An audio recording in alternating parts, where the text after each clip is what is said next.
We are the prime example across the nation of how public-private partnership works. And I think that's what sets Columbus apart in our success, is that once someone gets a hold of an idea, we go big. If we're going to do it, we're all in. Let's break ground!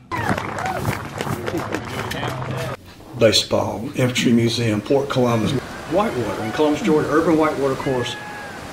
It's a testament to how Columbus keeps reinventing itself. Our primary responsibility as a Convention and Visitors Bureau is to be the storyteller, be the advocate for the city. And so I think we're very fortunate in the fact that we touch so many aspects of what makes Columbus a unique and authentic place. You know, looking at FY23, we had 1.9 million visitors, and they spent over $300 million in Columbus, which, I mean, you know, and when you add that up, since we've been tracking, that's over 30 million visitors. And we checked the numbers, it's $6.5 billion in that 20-year span since I've been fortunate enough to be the leader of this great team here. The fact that we have leadership that has vision, and then once that vision becomes embedded, and it transitions from a vision or a dream, and then the dollars follow, and then the magic happens, and we get to tell that story, which is fantastic.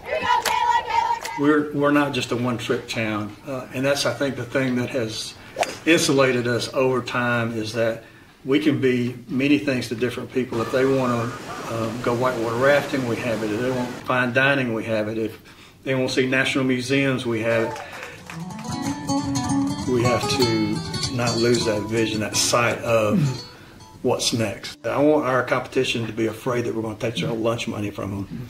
That's how strong this team needs to be, and they are, and they're very aggressive. Matter of fact, we have research from our consultant that says that our bureau is more aggressive than most other CVBs that they work with, which I'm very proud of. We're the second largest city in Georgia. Let's act like it. Let's be the second largest city in Georgia. Stop apologizing. We're from Columbus, Georgia. And people sit up and say, okay, yeah, these guys are here to do business.